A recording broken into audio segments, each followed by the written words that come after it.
ካትሪን ኩሉማን በሃያኛው ክፍለ ዘመን በዓለም ላይ ተጽዕኖ ካሳደሩ እጅግ ታዋቂ አገልጋዮች መካከል አንዷ ናት።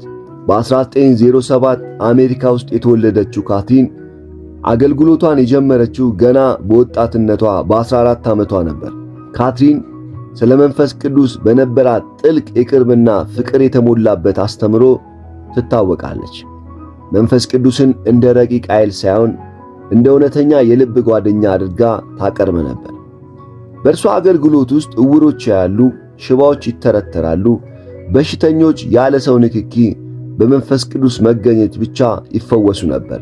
ካትሪን በሺዎች የሚቆጠሩ ታምራት በአገልግሎቷ ላይ ቢታይም እኔ የማንም ፈዋሽ አይደለሁም፣ እኔ እግዚአብሔር የሚጠቀምብኝ ተራ ባዶ ዕቃ ብቻ ነኝ በማለት ክብሩን ሁሉ ለኢየሱስ ክርስቶስ ትሰጥ ነበር። ካትሪን ኩሉማን ስለ መንፈስ ቅዱስ መሞላት ያስተማረችው ትምህርት እጅግ አስገራሚ ነበር። ለሷ የመንፈስ ቅዱስ ሙላት የስሜት መነቃቃት ወይም በልሳን መናገር ብቻ ሳይሆን የሕይወት መለወጥና ራስን ሙሉ በሙሉ የመስጠት ጉዳይ ነበር። ስለ መንፈስ ቅዱስ ሙላት ያስተማረችው ዋና ዋና እውነቶችን ቀጥለን ከማየታችን በፊት ሼር ላይክ አድርገው ቢጀምሩ እኛን ይጠቅሙናል። ካትሪን በመንፈስ ቅዱስ ለመሙላት በመጀመሪያ ባዶ መሆን አለብን ትላለች። ካትሪን በብዛት የምትናገረው አንድ ታዋቂ ንግግር ነበራት። እግዚአብሔር የሚፈልገው ወርቅ ወይም ብር ሳይሆን የተሰበረና ሙሉ በሙሉ የተገዛ ሕይወትን ነው ትል ነበር። ለሷ በመንፈስ ቅዱስ ለመሙላት መጀመሪያ ከራስ ማንነት መውጣት ያስፈልጋል። አንድ ዕቃ በውስጡ ሌላ ነገር እያለ አዲስ ነገር መሙላት እንደማይችል ሁሉ አንድ ሰው በራሱ ማንነትና ምኞት ተሞልቶ ሳለ የመንፈስ ቅዱስ ሙላት ሊኖር እንደማይችል ታስተምር ነበር። ካትሪን እንደምትለው አንድ ሰው በራሱ ዕውቀት፣ በራሱ ችሎታ፣ በትዕቢትና በምኞት ተሞልቶ ሳለ መለኮታዊ ሙላት በውስጡ ሊቀመጥ አይችልም። ትልቁና አስቸጋሪው ነገር እኔነትን መቅበር ነው። መንፈስ ቅዱስ በክብርና በኃይል ስፍራውን እንዲይዝ ካትሪን ኩሉማን መሞት አለባት። እኔ ስጠፋ ነው እርሱ የሚያበራው ትላለች። የመንፈስ ቅዱስ ሙላት የስሜት መነቃቃት ሳይሆን ከእግዚአብሔር ፊት የሚገኝ ሰላምና ትሕትና ውስጥ የመኖር ምስጢር ነው። ሕይወት ለራስ መኖር ሲያቆም መለኮታዊ መዓዛ ወደ ውጪ መፍሰስ ይጀምራል። እምነትና ሙላት የሚመጡት ከመታገል ሳይሆን በእግዚአብሔር ፊት ተንበርክኮ በመቆየት ነው። ራስን ዝቅ ማድረግ የሰማይ በሮች የሚከፍት ቁልፍ ነው። ያኔ መለኮታዊ ኃይል ያላንዳች ክልከላ በሕይወት ውስጥ ይፈሳል። ሕይወት ከራሱ ፍላጎት ባዶ ሆኖ በመንፈስ ቅዱስ ሲሞላ ያ ሰው መናገሩና መታየቱ ቀርቶ የኢየሱስ ክርስቶስ ውበት ብቻ ጎልቶ መታየት ይጀምራል።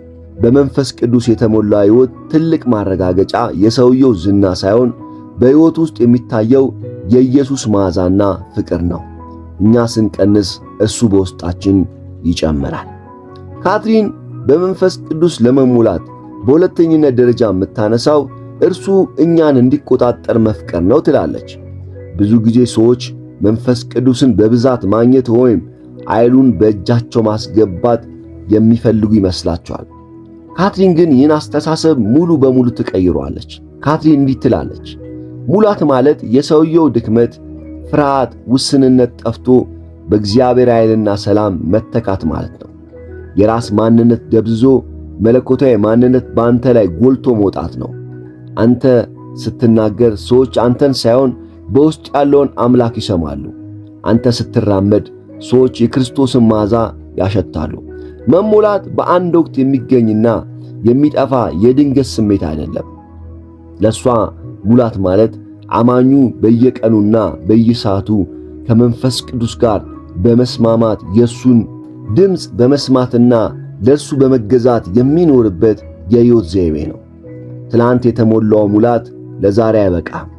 ዛሬም እንደ አዲስ ራስን ዝቅ አድርገ በፊቱ መፍሰስ አለብህ። በሦስተኛ ደረጃ ካትሪን መንፈስ ቅዱስን መሙላት የአንድ ወቅት የሚደረግ አይደለም ትላለች። ብዙ ሰዎች በመንፈስ ቅዱስ መሙላትን በአንድ ወቅት ተከስቶ የሚያበቃ የአንድ ጊዜ ተሞክሮ አድርገው ያስባሉ። ካትሪን ግን ይህንን አስተሳሰብ አጥብቃ ትቃወማለች። ትናንት በልተህ እንደጠገብከው ሁሉ ዛሬም ለመኖር አዲስ ምግብ ያስፈልጋል። ትላንት በመንፈስ ቅዱስ መሙላት ለዛሬ ሕይወት አያበቃ። መንፈስ ቅዱስ የዕለት ተዕለት እስትንፋሳችን ነው። በየቀኑ አዲስ ሙላት ያስፈልገናል። ካትሪን በየቀኑ ወደ መድረክ ከመውጣቷ በፊት ለሰዓታት በብቸኝነት የምታሳልፈው የጸሎት ጊዜ ነበራት። በዚያ ሰዓት የምታደርገው ትላንት የነበራትን ዝና፣ ዕውቀትና ስኬት መልሳ በእግዚአብሔር ፊት ማፍሰስ ነበር። መሙላት የሚቻለው ባዶ የሆነን ዕቃ ብቻ ነው።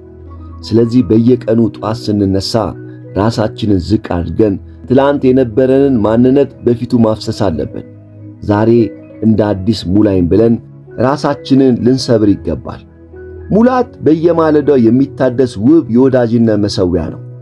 ሕይወታችን ፍጹም ስላልሆነ በምድራዊ ውጣ ውረድ፣ በትዕቢት፣ በጭንቀት ወይም በሌሎች ሥጋዊ ነገሮች ምክንያት ያ መለኮታዊ ሙላት ሊጎድል ወይም ሊፈስ ይችላል። ስለዚህ ሕይወታችን ሁልጊዜ ሙሉና ትኩስ ሆኖ እንዲቀጥል ምንጩ ከሆነው ከመንፈስ ቅዱስ ጋር ያለማቋረጥ መገናኘት ይኖርብናል። ካትሪን ኩልማን እንደምታስተምረው የመንፈስ ቅዱስ ሙላት ትላንት የተገወኘንበት ታሪክ ሳይሆን ዛሬ አብረን የምንተነፍሰውና የምንኖርበት ይህ እውነት ነው። ከእርሱ ጋር ያለው ግንኙነት በየቀኑ የሚቀጥል የዘላለም የፍቅር ጉዞ ነው ትላለች። ካትሪን አስረግጣ እንዲህ ትላለች፣ በመንፈስ ቅዱስ የተሞላ ሰው የራሱን ቃላት አይናገርም፣ የሰማዩን ንጉሥ አዋጅ እንጂ። እውነተኛ ሥልጣን የሚመጣው ከራስ ማንነት ሳይሆን ከወከለን መለኮታዊ አካል ነው። አንድ አማኝ ከመንፈስ ቅዱስ ሙላት የተነሳ የራሱን ፍቃድ አጥፍቶ የእግዚአብሔር እንደራሴ ሲሆን እርሱ የሚናገረው ቃል ተራ የሰው ቃል መሆን አብቅቶ የሰማይ ሥልጣንና ኃይል ይኖረዋል። በዓለም ላይ ሥልጣን የሚገኘው ራስን ከፍ በማድረግ በጉልበትና በጩኸት ነው። በእግዚአብሔር ዓለም ግን ነገሩ ተገላቢጦሽ ነው። ካትሪን እውነተኛ ሥልጣን የሚገኘው በፍጹም ትሕትና ውስጥ እንደሆነም ታስተምር ነበር። ካትሪን ኩልማን በጉባኤዎች መካከል ስትቆም ሰዎች ሳይነኳት በመንፈስ ቅዱስ ብቻ በተቀመጡበት ወንበር ተነስተው ይፈወሱ ነበር። አጋንንትም እየጮሁ ይወጡ ነበር። ይህን ስታብራራ የመንፈስ ቅዱስ ሙላት ሲኖር ሥልጣኑ ያንተ ሳይሆን የውስጥ አምላክ ይሆናል። በሽታንና ጨለማን የምትዋጋው በትግልና በጭንቀት ሳይሆን በውስጥ ባለው የሰላምና የክብር ሙላት ነው። በሽተኞች የሚፈወሱት እኔ ሰዎችን ስለወደድኳቸው ወይም ስለጸለይኩላቸው ብቻ አይደለም። እግዚአብሔር ሰዎችን በነጻና በከንቱ ስለወደዳቸው ነው። መንፈስ ቅዱስ ሲመጣ አብሮት የሚመጣው ትልቁ ነገር ያ የማይለካው መለኮታዊ ፍቅሩ ነው ትላለች። አመሰግናለሁ። ከወደዱት ሰብስክራይብ በማድረግ ቤተሰብ ይሁኑ።